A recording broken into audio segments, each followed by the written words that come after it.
So without further ado, we have at the moment, I think we have Gordon, Anatole. We're ready? Okay, perfect.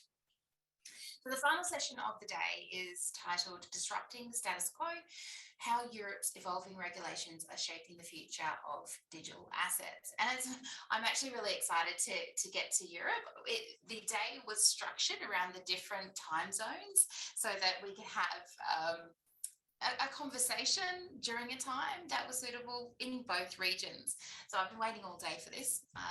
So Gordon Little, Head of Policy at Blockchain Australia, will be moderating this session with Lawrence Wintermeyer, Chair of GBBC Digital Finance, Caroline Malcolm, Global Head of Compliance at Chainalysis, and Anatole Baboukhian, Senior Manager Public Policy, Crypto and Digital Asset Public Policy at Worldpay from FIS. So welcome to the stage, everybody. Really excited. Thanks, Amy Rose. And I think we've got Anatole, Caroline, and Lawrence on the line. We do. Great to be here, Gordon. Hi. Hi, everyone.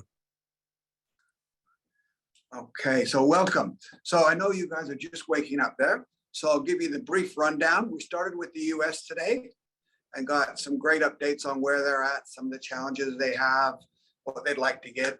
We then rotated through some of the issues around in the Asia Pac region. We just had a session on Dubai and what's happening there. And we're finishing up with Europe. So we're all excited to hear about how quickly you're going to get your regulation in and how fantastic it is. So what I thought we'd do, I know Amy Rose has introduced you, your titles, but what we'll do is, as each of you speak for the first time, maybe you can just give some background on what you've been doing in policy, what you're doing with your organization, and just a little context of how long you've been working in this space would be great. And what I thought we'd do is we'd start off with Anatole, just giving us, a history and timeline of how we got to where we're at now. And then Caroline, you and Lawrence may be talking about some of the challenges with implementing what's been proposed. So Anatole, if you can just give us a bit of background and then maybe a timeline and what's in play today. Yeah, sure. Hi, everyone. Good evening, good afternoon, good morning for all of us on the panel. Yes, sure. I'm Anatole Baboukhian, Head of Government Relations, the EMEA at FIS Worldpay. FIS Worldpay, for context, is a large fintech, the largest fintech you never heard of, potentially, but it's a company that does offer financial services to financial institutions around the world. Worldpay is the largest payment processor / payment acquirer in the world. So we are quite heavy on the payment side, and personally, I'm from the payment regulation side. I was at the UK regulator for 4 years before joining that job. At the payment systems regulator. So so very much the payment angle, and you might see it from my my quick update. I mean, in terms of the timeline, really, it's a great timing to talk to you guys because yesterday the EU dropped a huge package of reforms for the industry, and I'm not just talking about crypto, but more broadly for financial services and payments.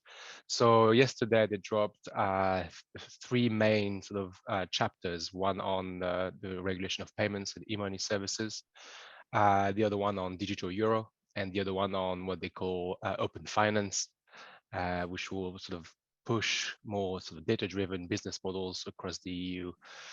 And I think once again, the EU confirms its unchallenged status of a global regulatory leader. They're really sort of proud of this sort of advantage they have. I mean, they might see it as an advantage, but it's a key milestone in the strategy for the EU moving forward. So on top of all this, on top of this sort of reshaping of the landscape for payments, digital finance, open banking, and even CBDC, a few weeks ago, you may have noticed that there's also been a sort of a major announcement for crypto assets in the EU, with MiCA being finalized and published. And really, MiCA provides the most comprehensive regulatory framework for crypto assets.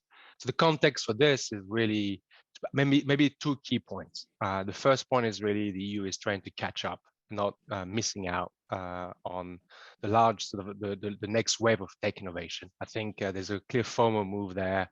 MiCA was sort of driven by the worry around Libra/DM, but also the bull run in the crypto asset world, and this is really sort of reshaping the sort of the rules that we have today. So that's one point. The second point, in my opinion, the most important one is the concept of financial/digital sovereignty. The EU is really clear on this. This is the overarching principle at the core of the EU's action there. They don't want to lose control of a EU citizens' data. They want to have less resilience on non-EU infrastructure and generally less competitive threat from US companies. It's really towards US companies, particularly with big techs in general, but also in the payment side on Visa, MasterCard. So that's the sort of timeline and the sort of big picture. The UK is very sort of similar, but they have a Brexit issue, a sort of political issue to solve. So they're trying to sort of follow what the EU is doing without saying it. But in the sort of grand scheme of things, I think we expect similar arrangements, similar reforms in the months to come. They already started a few sort of consultations. And the only thing I would say to finish is on this sort of digital asset, crypto asset space, which is why you guys are more interested in, is I think the UK has a sort of advantage. They already started to do their reform, but they haven't finalized it. And they might do things that MiCA hasn't done, such as, including DeFi, regulation on lending, etc., that MiCA has sort of left out. And the UK has an advantage there to sort of add this to the sort of next waves of rules coming into play for crypto assets in the UK. So yeah, this is the sort of big picture in the EU/in UK. So hopefully that's helpful to give a direction. That's great. And I think one of the things is we'll get. I think we'll jump to Caroline next. But one of the things I'm interested in, Caroline, is with UK exiting, with Brexit happening, and UK having its own regulatory regime, what challenges does this make with the two, MiCA versus what's happening in the UK? And what are the challenges now with getting this legislation live and operating? Yeah, thanks, Gordon. So Caroline Malcolm, VP of Public Policy at Chainalysis, been in the space for about 6 years. Before I joined Chainalysis about 18 months ago, which is a blockchain analytics company. I spent 4 years setting up and running the Blockchain Policy Center at the OECD. So big background there. Yeah, so really great question. I think I don't want to distract from the excitement and the importance of the passage of MiCA and TFR.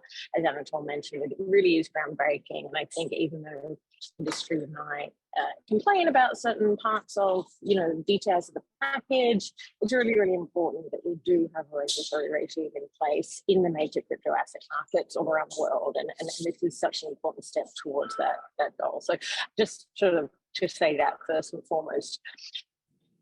Like all legislation, though, the rubber really hits the road when it comes to actual implementation. And that's, I think, the challenge we see ahead, both in terms of the technical requirements of the legislation. So I'm thinking there about some of the detail, for example, around threshold limits on stablecoins to geography, how do regulators and supervisors as well as industry make sure that they're keeping within those limits? Do they have the data available to actually be able to do that? And then it's just the overall capacity, both again in industry in terms of building up as they move into a sort of regulated space to make sure that they have the in-house capacity to actually meet those needs. And secondly, in terms of regulators, can they actually effectively enforce the rules? But also, if you think across the EU, for example, you've ultimately, although you have one set of rules, you do have 27 different countries applying them because the actual application happens at the member state level, not at the EU level for the most part. And that really is quite a challenge in terms of keeping everybody in lockstep, if you will, in terms of how they actually interpret the rules and then apply them in practice. So when you get an application in from a country, from a firm for a license, are you going to treat it the same way as the regulator in the country next door? And I think that's going to be a really major challenge. And I know the EU is very much committed to making sure there's a lot of training that takes place for the regulators so they do stay in sync, but that is going to be a major challenge, notwithstanding. And then when you think about the UK, the UK obviously has had the experience not so long ago, and I think, people still haven't put it out of their minds in terms of the registration regime they had for AML purposes. That was an extremely challenging process for many, many firms. And I think that making sure that there's not a repeat of that if and when the UK does get its legislation in frame. And we do expect it to move forward, certainly at a legislative level in the next couple of months, but then they have to move into actually the detailed regulation, and that's going to probably take a little bit longer at the FCA level, for example. So it's as I said, it's extremely positive. Don't want to take away from that, but at the end of the day, it's where the rubber hits the road that's really going to count, and we get to see what happens there. Great, thanks for that. And Lawrence, maybe we'll just cut to you, and I'll frame it a little different. The question, and that is, what's being proposed in the UK and with MICA? Is that going to create regulatory arbitrage or opportunities for Europe and the UK versus the US? Dubai, Hong Kong, etc., and some of the challenges around that? Well, I would say yes, having spent a big portion of my career in legal arbitrage and in managed futures and running hedge. I think the question you need to really answer is how and why those things are going to happen. And then, so just first of all, Gordon, thanks for the invite. And I've been in this trade association space for about 10 years, having had the privilege of being the CEO for Innovate Finance in the UK, and then went on to set up GDF, we're the largest blockchain digital assets association in the world, with a large range of codes and standards for cryptos and DeFis, CASPs, VASPs, and we do nothing but standards and advocacy.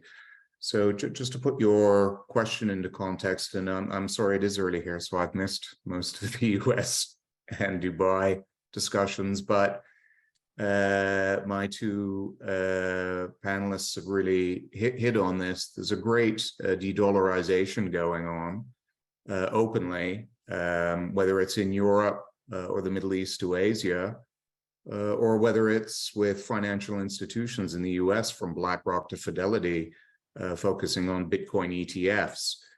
And so I'd suggest that our delegates here pay attention to that. And politically, it's very open. And Anatole mentions the European Union, MiCA, which was implemented in a record time relative to MiFID or PSD2 for anyone who's implemented those regimes, has an extraordinary vision behind it in focusing on native cryptocurrencies and leaving native securities such as equity or debt that become digitized in smart contracts down the MiFID run. So people can complain about DeFi or NFTs, but it's a comprehensive token regulation that Dubai has rolled out a framework, and both my panelists have mentioned the UK, which I'll come back to, which is on the verge of doing some extraordinary things. But I think that de-dollarization is something to pay attention to in connection with the impact post-FTX of literally wiping out a whole stage of what I would call late stage venture capital that funds most of the growth plays in our community, coupled with high inflation rates that have made innovation theater now quite expensive to fund. So I think back to your point about arbitrage. Well, what's going to drive the arbitrage? Looking into Australia, Australia's got one of the highest Bitcoin adoption rates on the planet, by social search, transaction, increasing transaction volumes, ATMs, etc. And so, the question I think for exchanges and for asset holders is, if you're going to transact in Bitcoin or cryptocurrencies particularly, what venues do you go to make sure that you're getting best execution on brokerage, that your assets are going to be custodied if you're custodying them and you're not custodying them yourself, that your transactions are going to settle, or if you trade, that you can trade, get the price and the again the custody settlement requirements that you want. And so, one thing is having a licensing regime for picks and shovels. The other one is how you're going to get the assets in and the people who hold the assets. And, Caroline will tell you, you need, pretty good tax regime and definitely need to be a jurisdiction to as a safe place to keep assets. And I would say that that's exactly what Europe, particularly in a retail context, Dubai and the UK are doing. So I would pay attention to that. And then just to add a couple of points to the UK, I mean, we're big fans of MiCA. We're into level 2 drafting where the national competent authorities in each of the 27 countries now are going through a process of negotiating, with the Commission on level 2 implementations for MiCA. So that's on the road to rolling out. But in the UK, I think, just to mention, particularly because of common law and something I think Australians would recognize, the UK is just really, pushed through the Financial Services and Markets Bill, which, along with the Elect Trading Documents Bill, which dematerializes everything from invoices to bills of lading, start to help this whole digital asset move. The FS&M bill gives Treasury quite a bit of authority around certainly regulating crypto assets and stable coins, and also gives them the mandate to put in place, financial market infrastructure sandboxes for digital pilots, and which hopefully we'll see to extend to cross-border pilots. So that's very important, co-joined with the UK Law Commission, which has really created a third class of property for data, which includes crypto. So I think the UK would think, certainly from a common law perspective, it's built the foundation, particularly in law and in common law, in order to start to overlay, some of the native crypto asset regulations that are going to be needed to make it a safe place for retail or wholesale trading. And just one more point, which is very big here in Europe, is the tokenization of the real world economy, where, again, the debt markets seem to be moving much quicker than, for example, the private shares or private equity markets, which is what many people have had their eyes on in the US for the past few years. And I say that's important, again, if you look at the 3 EIB bond issues, what Goldman Sachs, SocGen have done, some of the creative models they've got around digital custody. I think the key thing is France, Germany, and Benelux are better positioned for dematerialized debt, certainly than the UK or the US, and are going to run on that front.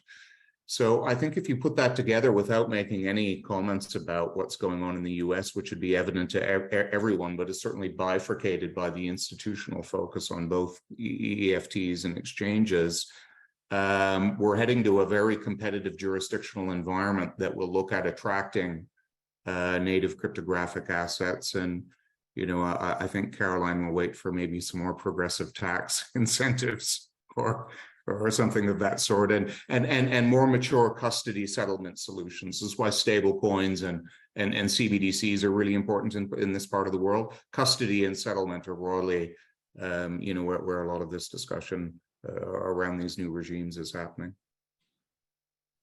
Great, thank you. And you probably nailed about 4 or 5 things that we could go on a half hour on each of those. And just for, I might jump back to Anatole for a second, because one thing I'm interested in is, and I was involved in MiFID, and we missed every date by multiple years in going live. And so one of my, what questions for this group is, it's one thing to announce legislation, it's one thing for it to pass. The actual implementation, Anatole, what are the timelines? When are we looking for things to actually, be live and the regulators start holding people to account to them? You make a good point, Gordon.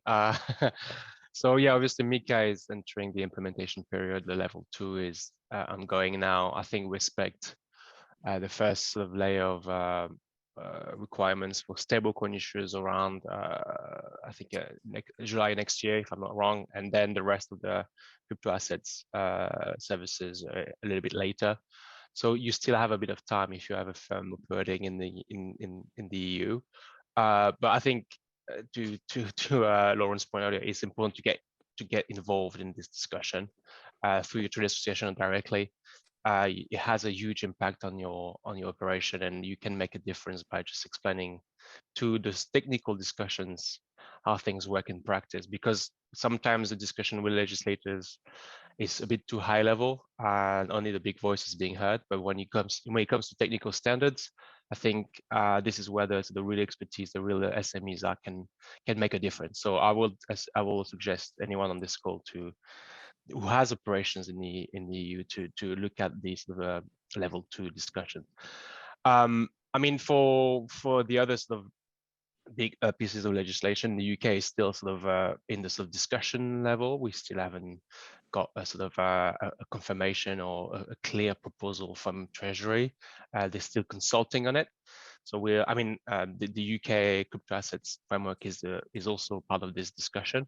So we expect more announcements in the months to come. There's a big sort of disconnect between the political announcement side of things and the technical side of things at this point, where you see Rishi Sunak's government being very sort of bullish on crypto, or friendly, let's say, on crypto, trying to make the UK a hub for crypto assets. And you have the regulators on the sort of technical ground being really sort of strict on this. So we still sort of, it's going to take some time. And more generally speaking, I mean, if you look at the other proposals made by the EU Commission yesterday, it's going to take a little while. We're going to see a negotiation, as it always happens in the EU. Don't forget, it's member states voting, so it's so this is a form of like international treaties negotiation. And you're going to have this after this is being voted. You're going to have implementation at member state level. It always takes a little bit of time as well.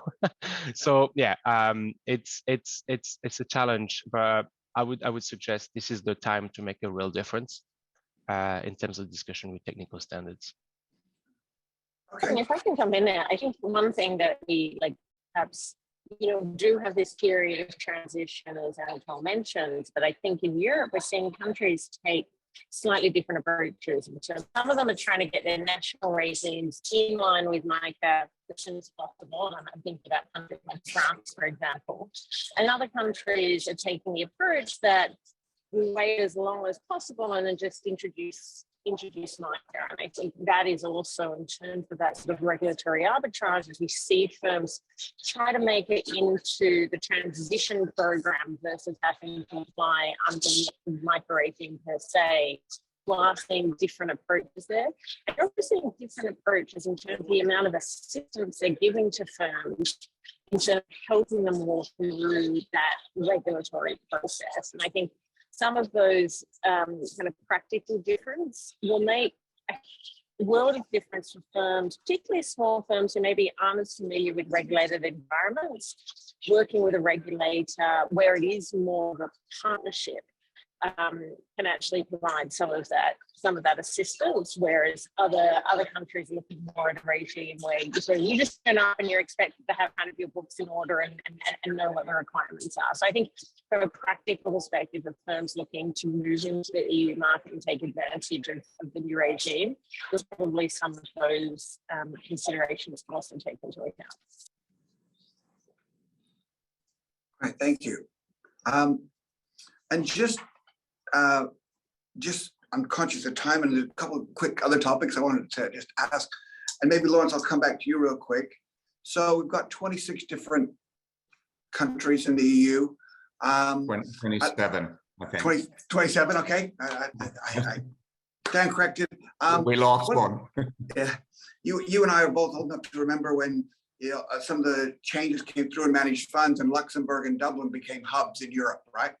Are we likely to see any hubs in Europe for this?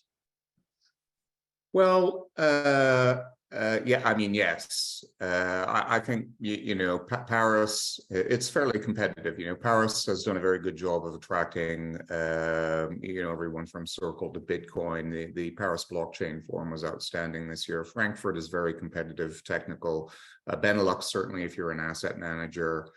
I think, Gordon, the point that just building on the point Anatole and Caroline made, there's a very collaborative industry association and industry engagement with regulators. If we put aside Caroline's point about the UK crypto registration regime, I would say things have changed quite significantly since then. So industry does a very good job of working with regulators in a very collaborative way in the UK and in Europe and in Dubai, Abu Dhabi.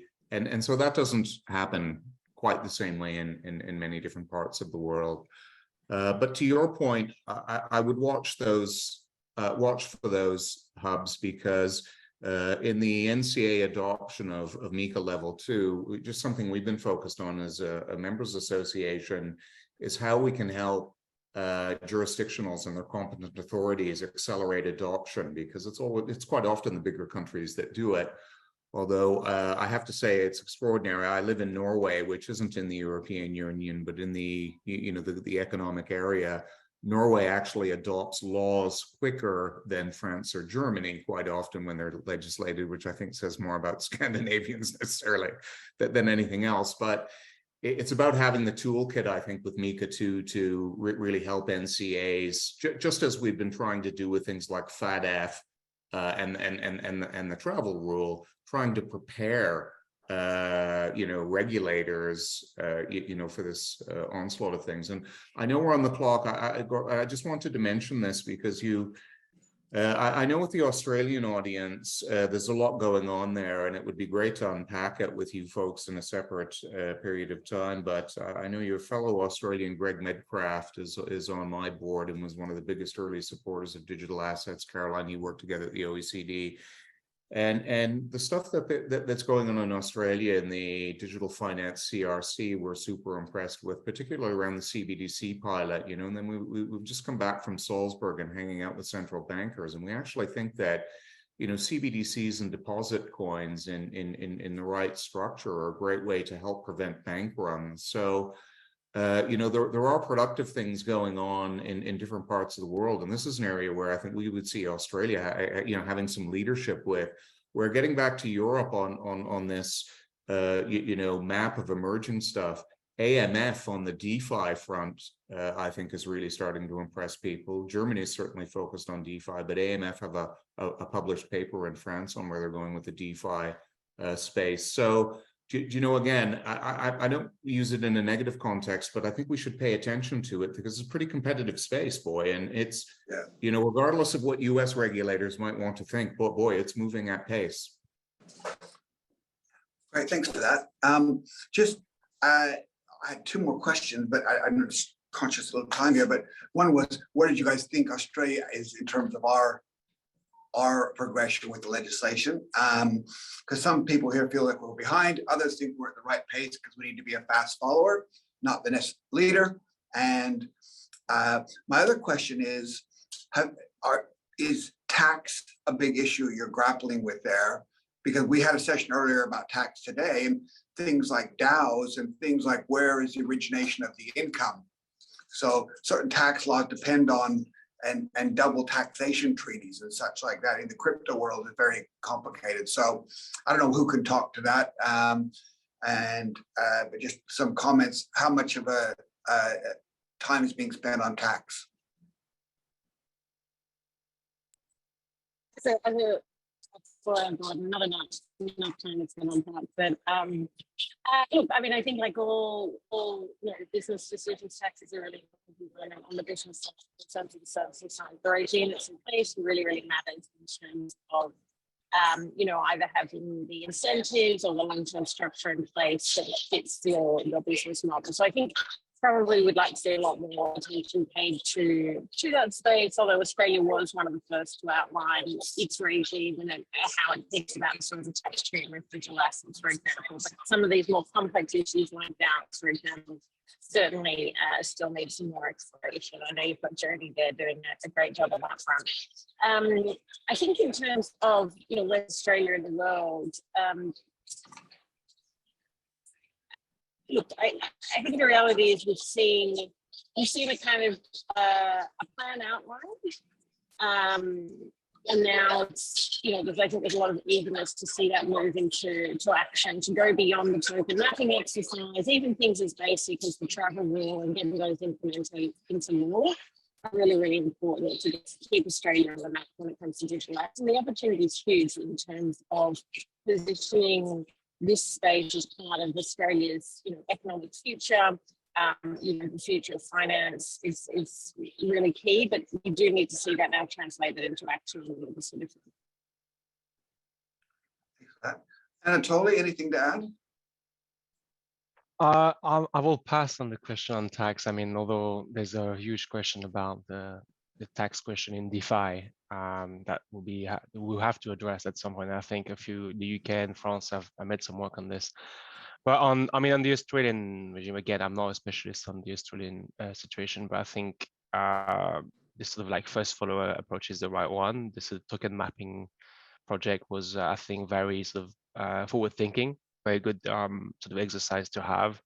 I'm looking at what's going to be the outcome of this discussion at some point, and what will be the sort of like final move. I can see also the huge reform in Australia of the payment regulation space, which is always the angle for regulating crypto assets for those countries.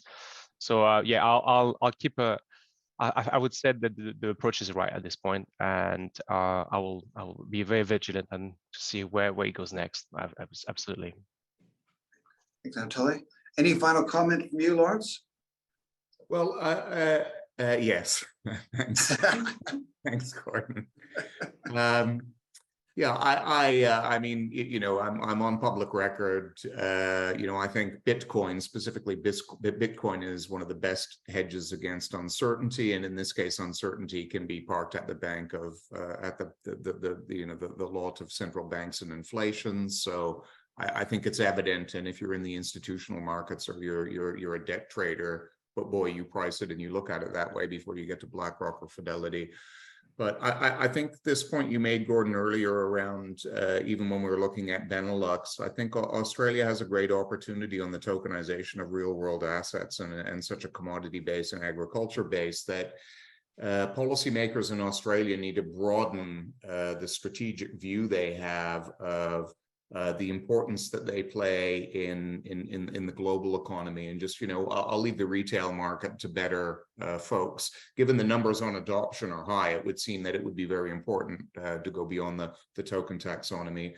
But the tokenization of the real world economy, and then, behind that, the whether that's debt, equity, commodities, property, although I see that as a bit of a longer term, with the importance of a CBDC, and a wholesale CBDC as a settlement vehicle is probably one of the best things Australia could put in its, in its market for global trade. So I think those discussions with policymakers should be at the foremost of things. And I think that there are so many things in the retail space now around protections, with MiCA, with what's going on in the UK, with the VARA framework, that there's certainly a lot to pick and choose from. That gives the Australian policymakers and regulators a great advantage if they can legislate quickly. Okay, well, thank you for that. And as I said, I think that we've probably touched on topics that could take a whole day just to unpack all of them themselves. But we really appreciate your time this morning over there, and we're looking at your son, Lawrence, and obviously in summer you get a lot of sun, so we're a bit jealous. We don't actually get any darkness here at this time of year, Gordon. Strangely enough, the sun's up almost all day. Oh, that's great. Okay, and thanks Anatole and Caroline, and I'll hand back to you, Amy Rose. Thank you so much, everyone. It is just wonderful to see you all, and nice seeing you again too, Caroline, as well. Okay. So it is the end of Blockchain Week Day 4 for our official recording.